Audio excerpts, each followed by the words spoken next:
Hi fam, ನಮಸ್ತೆ. Welcome to my YouTube channel Shashi vlogs. ಇವತ್ತಿನ ವಿಡಿಯೋದಲ್ಲಿ ಬೆಳಗ್ಗೆ ಬೇಗ ಆಗುವಂತಹ ಒಂದು ಸೂಪರ್ ಬ್ರೇಕ್ಫಾಸ್ಟ್ ರೆಸಿಪಿನ ನಿಮ್ಮ ಜೊತೆ ಶೇರ್ ಮಾಡ್ಕೊತಾ ಇದ್ದೀನಿ. ಅದೇ ಕಣ್ರಿ, ಉಪ್ಪಿಟ್ಟು. ಅದಕ್ಕೆ ಕಾಂಬಿನೇಷನ್ ಆಗಿ ಕೇಸರಿ ಬಾತು. ಹಾಗೆ ಕೆಲವ್ರಿಗೆ ಉಪ್ಪಿಟ್ಟು ಅಂದರೆ ಆಗಲ್ಲ ಅಲ್ವಾ, ಅಂಥವ್ರಿಗೆ ಈ ರೀತಿ ತರಕಾರಿ ಎಲ್ಲ ಹಾಕಿ ಸ್ಪೈಸಿಯಾಗಿ ಮಾಡಿಕೊಟ್ರೆ ಚಿಕ್ಕವರಿಂದ ಹಿಡಿದು ದೊಡ್ಡವ್ರ ತನಕ ಇಷ್ಟಪಟ್ಟು ತಿಂತಾರೆ. ಬನ್ನಿ ಇದು ಮಾಡೋದು ಹೇಗೆ ಅಂತ ನೋಡೋಣ. ಅದಕ್ಕೂ ಮುಂಚೆ ಇನ್ನೂ ಯಾರೆಲ್ಲ ನನ್ನ ಯೂಟ್ಯೂಬ್ ಚಾನಲ್ಗೆ ಸಬ್ಸ್ಕ್ರೈಬ್ ಆಗಿಲ್ಲ, ಪ್ಲೀಸ್ ಸಬ್ಸ್ಕ್ರೈಬ್ ಆಗಿ.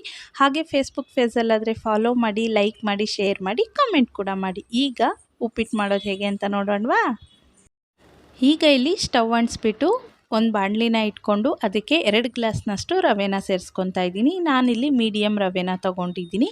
ಇದಾದ್ರೇ ಕೇಸರಿ ಬಾತ್ಗೂ ಹಾಗೆ ತರಕಾರಿ ಉಪ್ಪಿಟ್ಟಿಗೆ ತುಂಬಾ ಚೆನ್ನಾಗಿರುತ್ತೆ. ಹಾಗಾಗಿ ಇನ್ನು ಇಲ್ಲಿ 4 ಟೇಬಲ್ ಸ್ಪೂನಷ್ಟು ಎಣ್ಣೆನೂ ಹಾಕ್ತಾಯಿದ್ದೀನಿ. ನಾನಿಲ್ಲಿ 2 ಗ್ಲಾಸ್ ರವೆಯಲ್ಲಿ 1.5 ಗ್ಲಾಸ್ನಷ್ಟು ಉಪ್ಪಿಟ್ಟಿಗೆ ಬಳಸ್ಕೊತೀನಿ. ಇನ್ನು ಅರ್ಧ ಗ್ಲಾಸ್ನಷ್ಟು ರವೆನ ಕೇಸರಿ ಬಾತ್ ಮಾಡೋದಕ್ಕೆ ಬಳಸ್ಕೊತೀನಿ.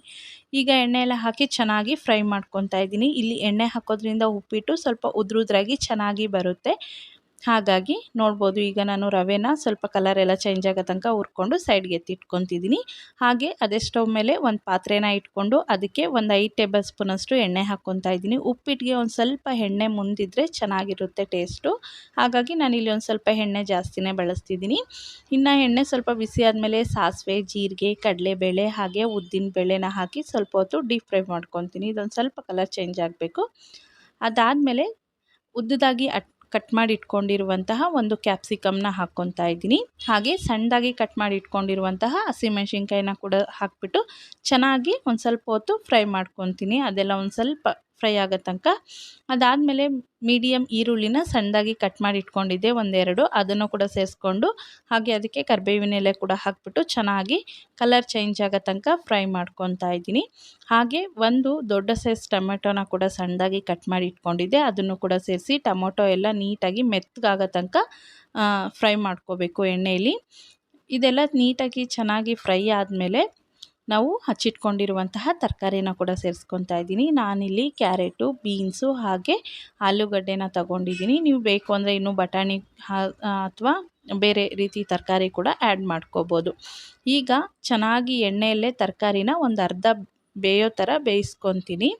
ಹಾಗೆ ಇದಕ್ಕೆ ರುಚಿಗೆ ಬೇಕಾಗಿರೋಷ್ಟು ಉಪ್ಪನ್ನು ಕೂಡ ಈಗಲೇ ಸೇರಿಸ್ಕೊತೀನಿ. ಉಪ್ಪನ್ನು ಈಗ ಸೇರಿಸ್ಕೊಳ್ಳೋದ್ರಿಂದ ತರಕಾರಿ ಕೂಡ ಬೇಗನೆ ಬೇಯುತ್ತೆ. ಹಾಗಾಗಿ ಚೆನ್ನಾಗಿ ಈಗ ಒಮ್ಮೆ ಮಿಕ್ಸ್ ಮಾಡಿಕೊಂಡು ಒಂದು ಪ್ಲೇಟ್ನ ಮುಚ್ಚಿ ಒಂದು 10 ನಿಮಿಷ ತರಕಾರಿ ಎಲ್ಲ ಎಣ್ಣೆಯಲ್ಲಿ ಬೇಯೋದಕ್ಕೆ ಬಿಡ್ತೀನಿ.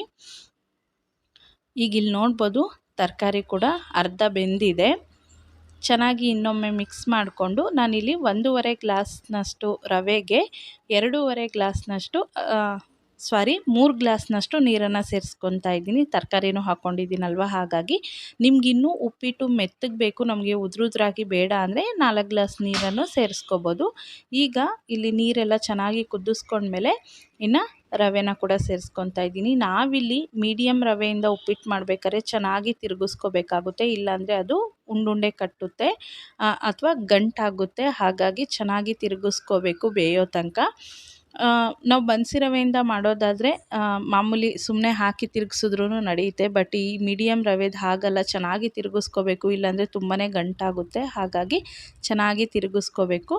ಈಗ ಇಲ್ಲಿ ನೋಡ್ಬೋದು, ನಾನು ಒಮ್ಮೆ ಎಲ್ಲ ನೀಟಾಗಿ ಮಿಕ್ಸ್ ಮಾಡಿ ಒಂದು 5 ನಿಮಿಷ ಇದನ್ನು ಅಷ್ಟೇ ಪ್ಲೇಟ್ನ ಮುಚ್ಚಿ ಮೀಡಿಯಮ್ ಫ್ಲೇಮಲ್ಲಿ ಒಂದು 5 ನಿಮಿಷ ಬೇಯಿಸ್ಕೊತೀನಿ. ರವೆ ಎಲ್ಲ ಚೆನ್ನಾಗಿ ಬೇಯಬೇಕಲ್ವ, ಹಾಗಾಗಿ ಈಗ ಚೆನ್ನಾಗಿ ಒಮ್ಮೆ ಮಿಕ್ಸ್ ಮಾಡಿಕೊಂಡು ಲಾಸ್ಟಲ್ಲಿ ಕೊತ್ತಂಬರಿ ಸೊಪ್ಪನ್ನು ಹಾಕಿ ಇನ್ನೊಮ್ಮೆ ಎಲ್ಲ ನೀಟಾಗಿ ಮಿಕ್ಸ್ ಮಾಡಿಕೊಂಡ್ರೆ ಟೇಸ್ಟಿಯಾಗಿರುವಂತಹ ತರಕಾರಿ ಉಪ್ಪಿಟ್ಟು ರೆಡಿ.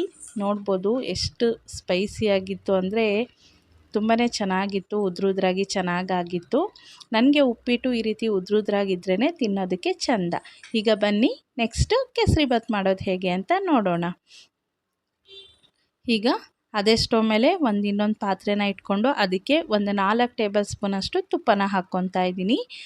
ಇದಕ್ಕೆ ದ್ರಾಕ್ಷಿ ಹಾಗೆ ಗೋಡಂಬಿನ ಸೇರಿಸ್ಬಿಟ್ಟು ಅವೆರಡು ಕಲರ್ ಚೇಂಜ್ ಆಗೋ ತನಕ ತುಪ್ಪದಲ್ಲಿ ಫ್ರೈ ಮಾಡ್ಕೊತೀನಿ.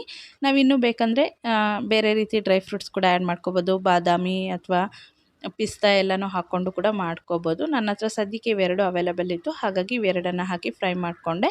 ಈಗ ಅದೇ ತುಪ್ಪದ ಬಟ್ಲಿಗೆ ತೆಗೆದಿಟ್ಕೊಂಡಿರುವಂತಹ ಒಂದು ಅರ್ಧ ಗ್ಲಾಸ್ನಷ್ಟು ರವೆನ ಕೂಡ ಸೇರಿಸ್ಬಿಟ್ಟು ತುಪ್ಪದಲ್ಲಿ ಇನ್ನೊಂದು ಸತಿ ನಾನು ರವೆನೆಲ್ಲ ನೀಟಾಗಿ ಹುರ್ಕೊತೀನಿ. ಇಲ್ಲಿ ನೋಡ್ಬೋದು ರವೆನ ಅದೇ ತುಪ್ಪದಲ್ಲಿ ಹುರ್ಕೊಂಡು, ಈಗ ಹೇಳಿದ್ನಲ್ವ ಅರ್ಧ ಗ್ಲಾಸ್ನಷ್ಟು ನಾನು ರವೆ ತೊಗೊಂಡಿದ್ನಲ್ಲ, ಹಾಗಾಗಿ ಇಲ್ಲಿ 2 ಗ್ಲಾಸ್ನಷ್ಟು ನೀರನ್ನು ಸೇರಿಸ್ಕೊತಾ ಇದ್ದೀನಿ. ಕೇಸರಿ ಭಾತ್ ಅನ್ನೋದು ಒಂದು ಸ್ವಲ್ಪ ಮೆತ್ತಗೆ ಚೆನ್ನಾಗಿದ್ದರೆ ಸಾಕು. ಇದು ಬರ್ತಾನೂ ಗಟ್ಟಿಯಾಗುತ್ತೆ, ಹಾಗಾಗಿ 2 ಗ್ಲಾಸ್ನಷ್ಟು ನೀರನ್ನು ಸೇರಿಸ್ಕೊಂಡು ಚೆನ್ನಾಗಿ ಮಿಕ್ಸ್ ಮಾಡ್ಕೊತಾ ಇದ್ದೀನಿ. ಇದೂ ಅಷ್ಟೇ, ಯಾಕಂದರೆ ನಾವು ರವೆ ಮೇಲೆ ನೀರು ಹಾಕಿರೋದ್ರಿಂದ ಚೆನ್ನಾಗಿ ಮಿಕ್ಸ್ ಮಾಡ್ಕೊತಾ ಹೋಗಬೇಕು. ಅದೊಂದು ಸ್ವಲ್ಪ ಗಟ್ಟಿಯಾಗೋ ತನಕ, ಇಲ್ಲಾಂದರೆ ಅದು ಆಗಲೇ ಹೇಳ್ದಂಗೆ ಒಂಥರ ಉಂಡೆ ಆಗುತ್ತೆ. ಹಾಗಾಗಿ ಇನ್ನು ಇಲ್ಲಿ ಒಂದು ಅರ್ಧ ಕಪ್ನಷ್ಟು ಸಕ್ಕರೆ, ಹಾಗೆ ಒಂದೆರಡು ಏಲಕ್ಕಿ ಜಜ್ಜಿ ಹಾಕ್ಕೊಂಡಿದ್ದೀನಿ ಪುಡಿನ, ಹಾಗೆ ಒಂದು ಸ್ವಲ್ಪ ಫುಡ್ ಕಲರ್ನ ಸೇರಿಸ್ಕೊಂಡಿದ್ದೀನಿ, ಕೇಸರಿ ಕಲರು. ಇದೆಲ್ಲನೂ ಹಾಕಿ ಈಗ ಚೆನ್ನಾಗಿ ಈ ರೀತಿ ಮಿಕ್ಸ್ ಮಾಡ್ಕೊತಾ ಹೋಗ್ತೀನಿ, ಕಲಿಸ್ತಾ ಇರಬೇಕು. ನೋಡ್ಬೋದು ಇಲ್ಲಿ ಒಂದು ಸ್ವಲ್ಪ ಹೊತ್ತು ಬಿಟ್ಟರೆ ಸಾಕು, ಗಂಟಾಗುತ್ತೆ. ಹಾಗಾಗಿ ಚೆನ್ನಾಗಿ ಮಿಕ್ಸ್ ಮಾಡ್ಕೋಬೇಕು.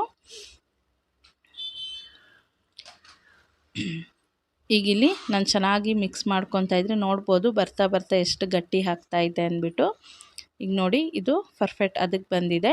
ಈಗ ಇದಕ್ಕೆ ನಾವು ಆವಾಗಲೇ ಫ್ರೈ ಮಾಡಿ ಇಟ್ಕೊಂಡಿರುವಂತಹ ದ್ರಾಕ್ಷಿ ಮತ್ತು ಗೋಡಂಬಿನ ಕೂಡ ಹಾಕಿಬಿಟ್ಟು ಚೆನ್ನಾಗಿ ಇನ್ನೊಮ್ಮೆ ಮಿಕ್ಸ್ ಮಾಡಿಕೊಂಡು ಒಂದು 10 ನಿಮಿಷ ಇದಕ್ಕೂ ಪ್ಲೇಟ್ ಮುಚ್ಚಿಬಿಟ್ಟು ಬಿಟ್ಬಿಟ್ರೆ ರುಚಿಕರವಾಗಿರುವಂತಹ ಕೇಸರಿ ಭಾತ್ ಕೂಡ ರೆಡಿ. ನೋಡಿದ್ರಲ್ವಾ, ಇವತ್ತಿನ ವಿಡಿಯೋ ನಿಮಗೆಲ್ಲರಿಗೂ ಇಷ್ಟ ಆಗಿದೆ ಅಂತ ಅಂದ್ಕೊಂಡಿದ್ದೀನಿ. ಆಗಲೇ ಹೇಳ್ದಂಗೆ ಇಷ್ಟ ಆಗಿದ್ದರೆ ನನ್ನ ಯೂಟ್ಯೂಬ್ ಚಾನಲ್ಗೆ ಸಬ್ಸ್ಕ್ರೈಬ್ ಆಗಿ, ಹಾಗೆ ಫೇಸ್ಬುಕ್ಕಲ್ಲಾದರೆ ಮರೀದೆ ಫಾಲೋ ಮಾಡಿ, ಲೈಕ್ ಮಾಡಿ, ಶೇರ್ ಮಾಡಿ, ಕಾಮೆಂಟ್ ಕೂಡ ಮಾಡಿ. ನಿಮಗಿನ್ನೂ ಯಾವ್ಯಾವ ರೀತಿ ವಿಡಿಯೋಸ್ ಬೇಕು ಅನ್ನೋದು ಕೂಡ ನನಗೆ ತಿಳಿಸಿದ್ರೆ ನಾನು ಆ ರೀತಿ ವಿಡಿಯೋಸ್ ಮಾಡೋದಕ್ಕೆ ಆದಷ್ಟು ಟ್ರೈ ಮಾಡ್ತೀನಿ. ನೆಕ್ಸ್ಟ್ ವಿಡಿಯೋದಲ್ಲಿ ಮತ್ತೆ ಸಿಗ್ತೀನಿ. ಬಾಯ್, ಟೇಕ್ ಕೇರ್.